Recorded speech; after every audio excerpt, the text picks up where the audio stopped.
15 shocking reasons Queen Elizabeth refused to visit Israel. Queen Elizabeth, for 70 years, visited 120 countries as monarch, but refused every single invitation to Israel. This wasn't an oversight. This was deliberate, and the reasons are more shocking than you think. It started with a 1946 bombing that killed 71 British citizens, creating scars so deep they rewrote royal protocol forever. But that's just reason number one. Even when King Charles attended Israeli prime ministers' funerals, the Queen stayed home. Why? A diplomatic strategy so classified that palace insiders were sworn to secrecy.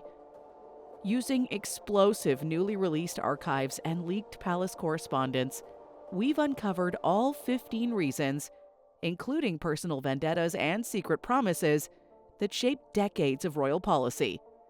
But reason number 15?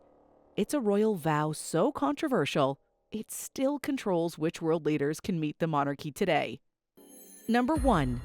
The 1946 King David Hotel bombing. The story begins before Queen Elizabeth even wore the crown. In July 1946, a powerful explosion ripped through the King David Hotel in Jerusalem, which served as the British administrative headquarters during the Mandate of Palestine. The attack was carried out by the Irgun, a Zionist militant group, and killed 91 people, among them British officials, soldiers, Jews, and Arab civilians. For Britain, this was more than a tragedy. It was a direct assault on its authority in the region. Families of the victims carried grief for generations, and inside the establishment, the humiliation cut deep. Newspapers in London called it Britain's Pearl Harbor in Palestine. At just 20 years old, Queen Elizabeth was watching her nation recoil from the loss.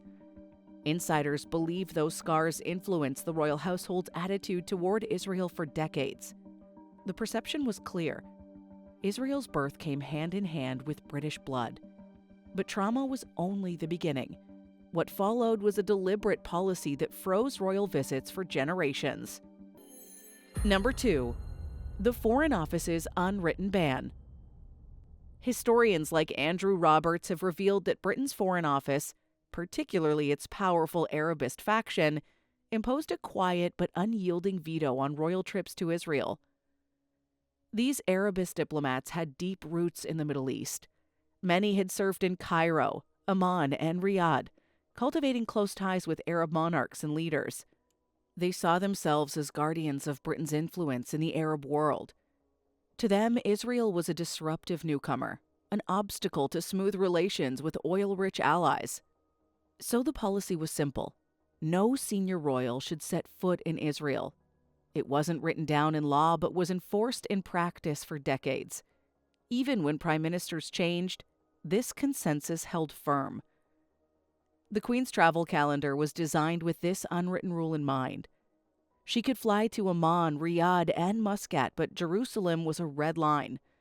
And when questioned, the palace wrapped this diplomatic ban in a cloak of neutrality. Number 3. Queen's policy of neutrality. Whenever journalists ask why the Queen had never visited Israel, Buckingham Palace delivered a carefully crafted response. Her Majesty will only visit when a sustainable peace is achieved. On the surface, this sounded statesmanlike, even noble. But critics argued it was little more than a smokescreen.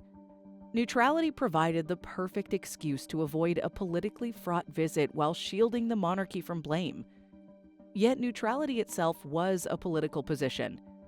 By refusing to visit Israel, the Queen was signaling that the Crown sided with the Foreign Office view, that Britain must not risk angering Arab partners by appearing too close to Israel. Royal biographers point out that this so-called neutrality was not applied equally. The Queen visited authoritarian regimes, unstable nations, and even countries at war, but Israel remained off limits. To many, neutrality looked like selective diplomacy. And neutrality soon became even harder to defend when her own family began to make carefully balanced trips. Number 4. The balanced visit requirement. When Prince William finally traveled to Israel in 2018, the visit was historic. the first official royal trip to the country. But even then, the Foreign Office set conditions.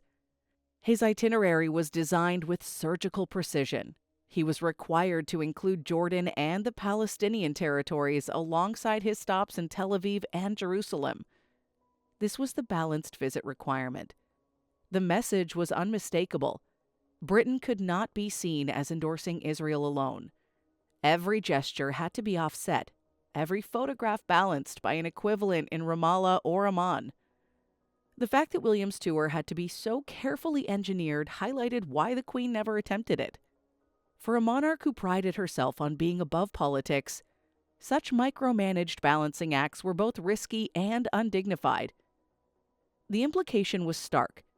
A solo Israel trip by Queen Elizabeth was not only impossible, it would have been explosive. And while diplomacy demanded balance, economics made avoidance almost inevitable.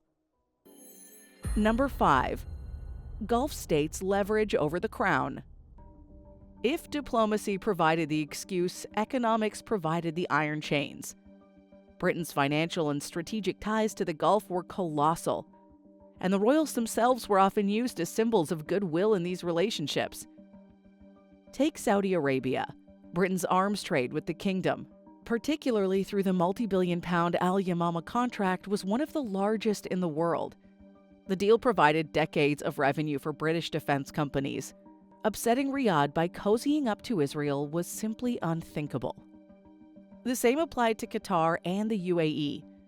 These states not only supplied Britain with vital energy but also invested heavily in British infrastructure, property, and football clubs. Royal tours to these nations often included extravagant ceremonies, lavish banquets, and lucrative trade agreements. In contrast, Israel offered little in terms of economic leverage. To the Foreign Office, the cost-benefit analysis was simple. Keep the Gulf states happy and keep Israel at arm's length. And Queen Elizabeth, who always put the stability of the crown before her personal views, went along with the strategy. But even as money tied their hands, another factor loomed just as large: fear for royal safety. Number 6. Ongoing security concerns. Safety was always at the heart of royal planning, and Israel presented challenges like no other destination. From the Yom Kippur War of 1973 to the First and Second Intifadas, Israel was repeatedly at the center of conflict. Suicide bombings, rocket attacks, and political assassinations dominated global headlines.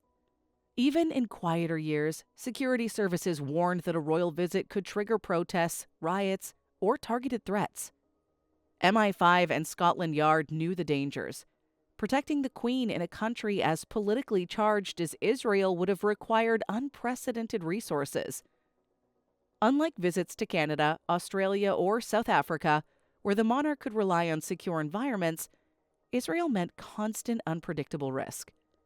And then there was memory. The King David Hotel bombing had seared itself into the British establishment's collective psyche. Every time Israel came up in royal travel discussions, that 1946 attack resurfaced as a ghostly reminder of what could go wrong.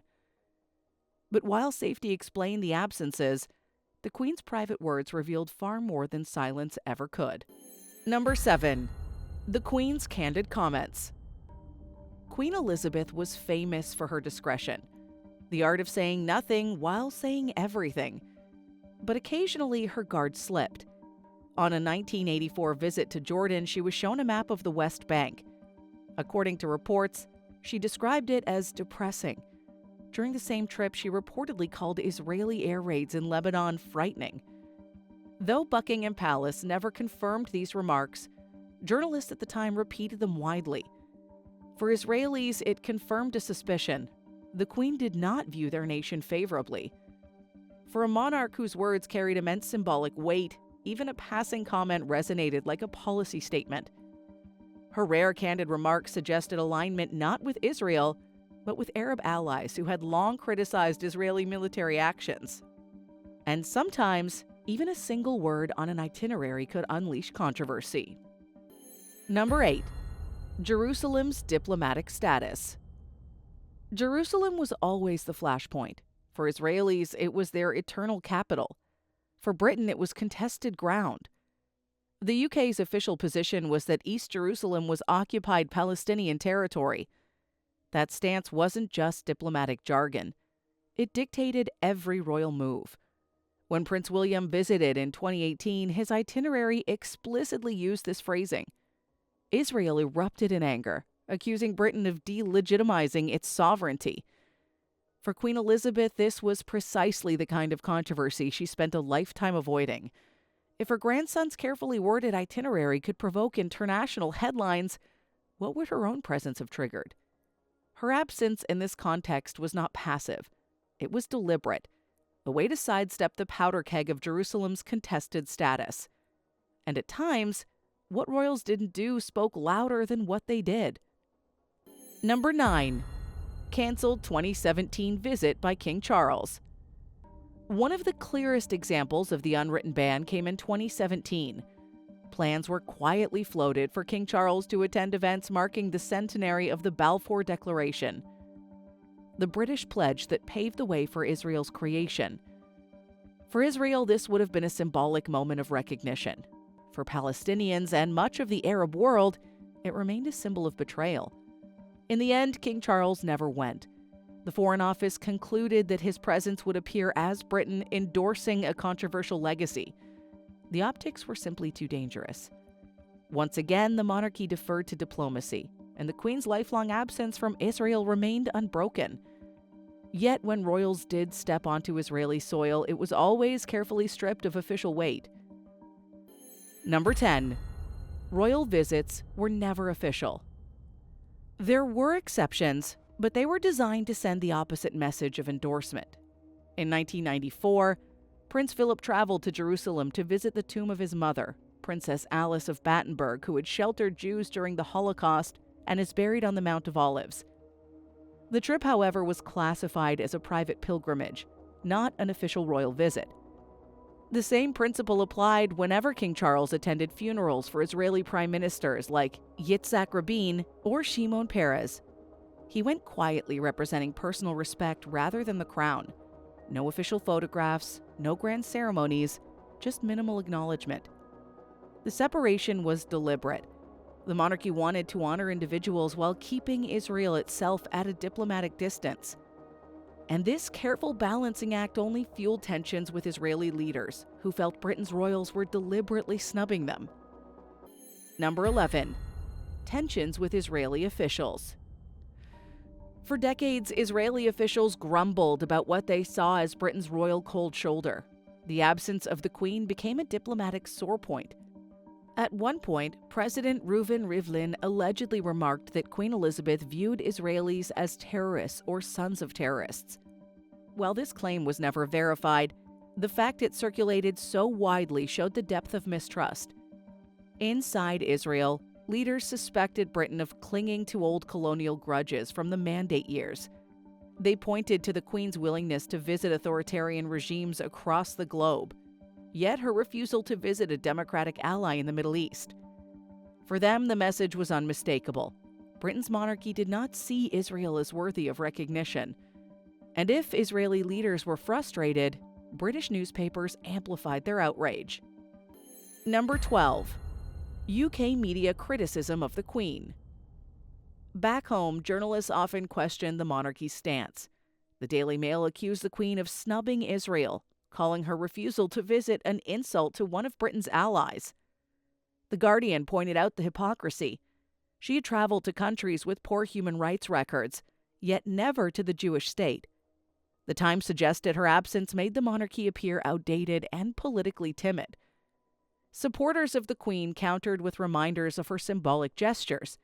She awarded knighthoods to prominent Israelis, met with Jewish leaders, and visited Holocaust memorials in Europe. These, they argued, demonstrated quiet solidarity without destabilizing Britain's Arab ties. But for critics, these gestures were crumbs compared to the power of a royal visit. To them, absence was louder than presence, and silence became its own scandal. Still, some obstacles were not about optics or symbolism at all, but about technicalities that proved impossible to overcome. Number 13. Official UK policy on East Jerusalem. Every royal trip is meticulously planned, down to hotel flags and motorcade routes. In Israel, those details became political flashpoints. The Foreign Office's refusal to recognize Israel's sovereignty over East Jerusalem meant that even choosing a hotel could ignite controversy.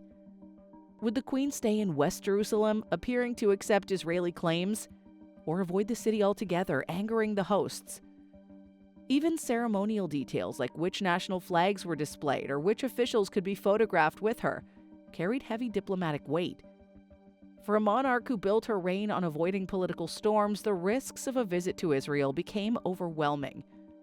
And by the time the barriers finally began to soften, it was already too late. Number 14. End of long-haul travel for the Queen. By the mid-2010s, another factor sealed the Queen's absence from Israel: her age. After more than 6 decades of nonstop travel, she officially ended long-haul foreign trips in 2015. From that point onward, overseas tours were delegated to King Charles, Prince William, and other younger royals. This meant that even as Britain began cautiously reconsidering its stance towards Israel, the Queen was no longer able to go. The window had closed. For Israelis who had waited decades, it was a final disappointment. By the time an official royal visit became politically feasible, the Queen's traveling days were over. But her absence wasn't just about policy or age.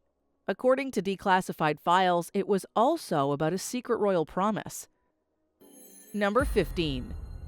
A royal vow that still shapes protocol.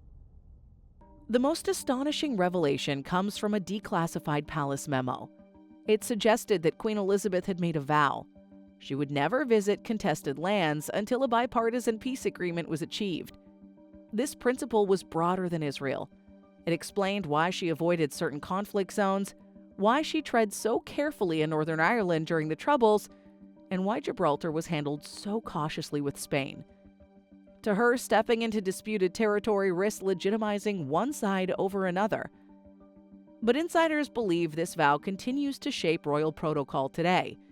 It explains why King Charles and even William remain cautious in their dealings with Israel, Palestine, and other contested regions. The Queen's promise, though rarely spoken of publicly, became a rule book for her heirs.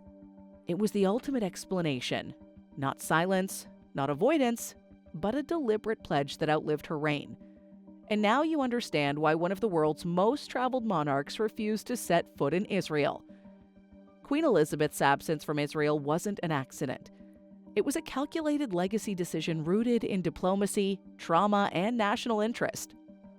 Not everything in this story is confirmed by official sources, but the pattern speaks for itself.